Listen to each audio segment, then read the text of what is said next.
So what is up mga kapiga? Welcome back na naman sa munting channel natin, no? So kung bago ka pa lang sa channel ko, hit mo na yung subscribe button at idamay mo na rin yung notification bell para lagi kang updated sa mga videos na i-upload ko, no?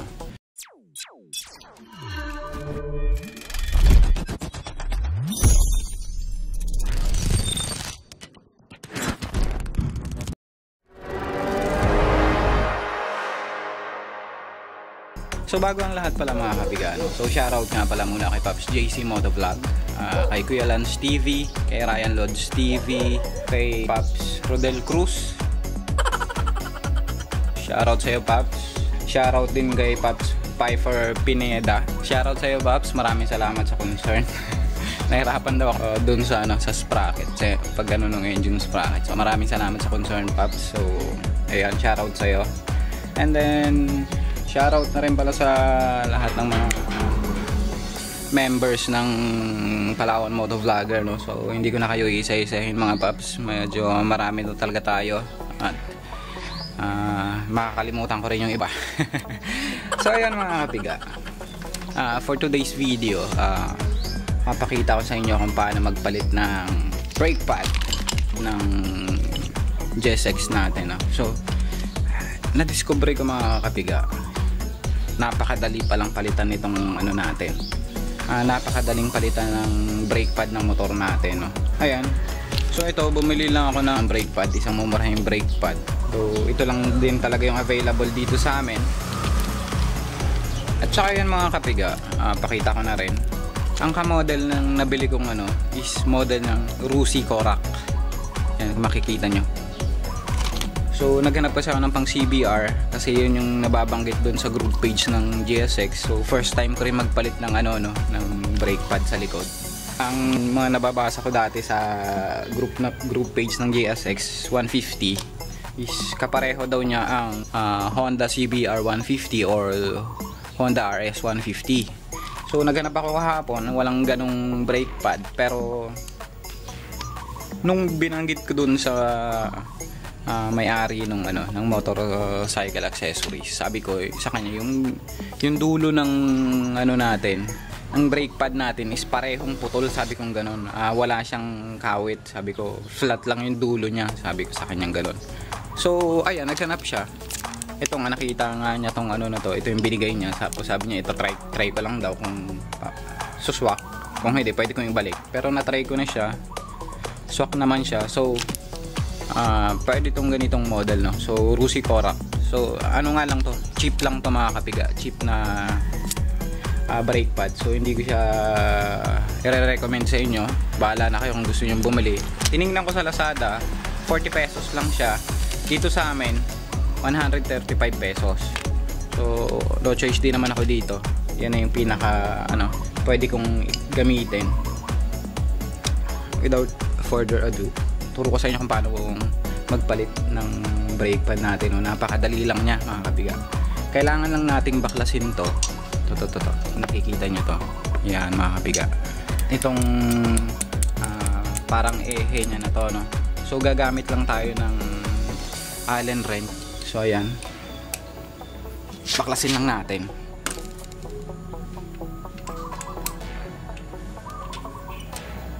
Ayan mga, baklasin lang natin ito mga kapiga.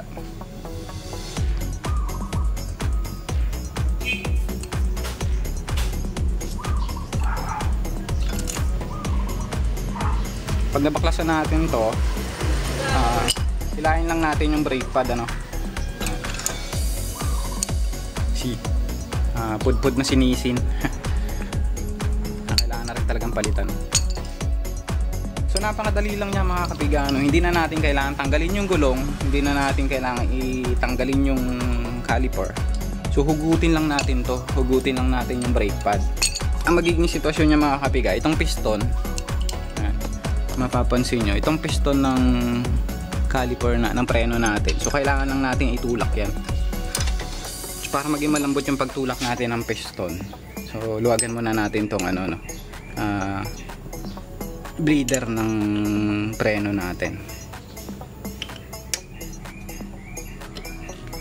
Ayun. So luwagan lang natin ito mga kapiga. And then tutulak na natin ngayon. Madadaan niya sa pagsungkit ng mga kapiga. Ayan. So yun natin ang kalang sa kabila.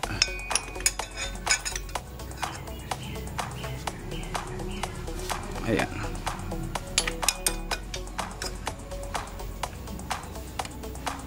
Ayan. Tutulak lang natin papalaw. Kung mapapansin nyo, lumalabas yung brake fluid. So ayan, limutan ko saluhin yung brake fluid, diba? Mahuhugasan ko rin naman kaagad. So ayan, pag naitulak na natin yung piston mga kapiga, higpitan na ulit natin yung itong bleeder. Ayan. Saktong higpit lang, hindi na kailangan higpit na higpit. Hindi naman kakawala yan. So ayan, tulak lang natin ulit paloob tong caliper para pumantay lumaki yung awang sa kabila. Magkasya yung itong brake pad, no. Yan. Mapansin nyo yan, kasya siya. So ganun lang siya kadali mga kapiga.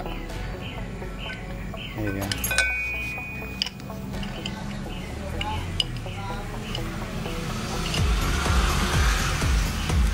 Ayan, kapag kasya na yung brake pad, so okay na yan mga kapiga, kabilaan. Ayan.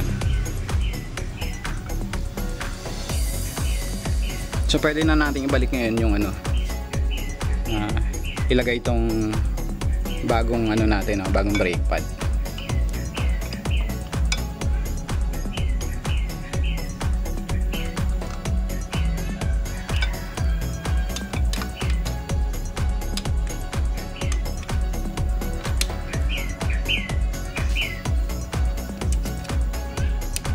Balik na natin, higpitan natin mga kapiga.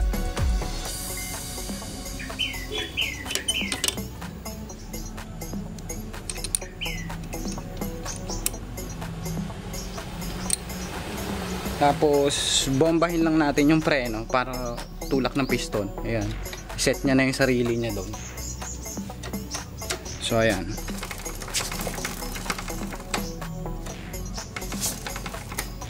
Oh.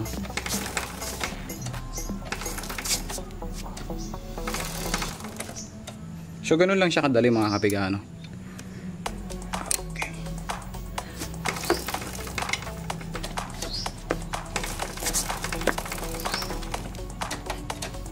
Yun.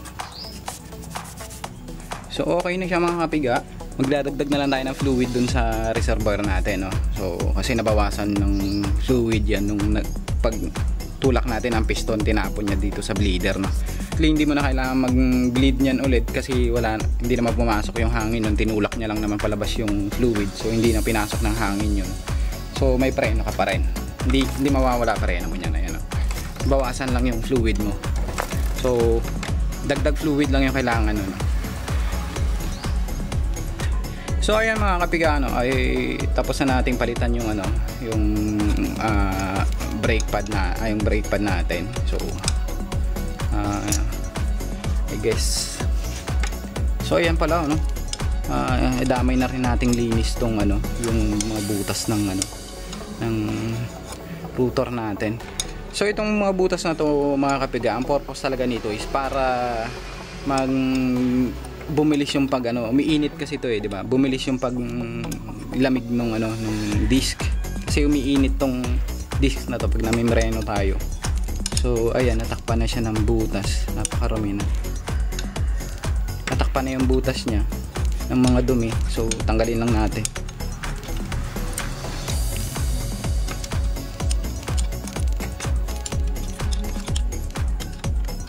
Sakto rin yung allen sa butas.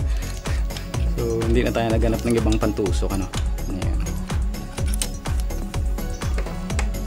So ayan mga kapiga, ganun lang kadali magpalit ng brake pad ng GSX dito sa likuran. So, hindi na natin kailangan baklasin yung gulong, hindi na natin kailangan baklasin yung caliper. So isang tornilyo lang yung babaklasin natin and papalitan na natin yung brake pad, So kung hindi nyo naman lilinisin yung piston, so ganun lang siya kabilis. Pero kung kailangan yung gusto nyo linisin pati piston, kailangan yung baklasin to mga kapigano. So ayan, I hope may tulong sa inyo tong video na to mga kapigano. So that's it for me. So dito ko natatapusin tong video na to. Ride safe, stay safe, sneak is out, peace out.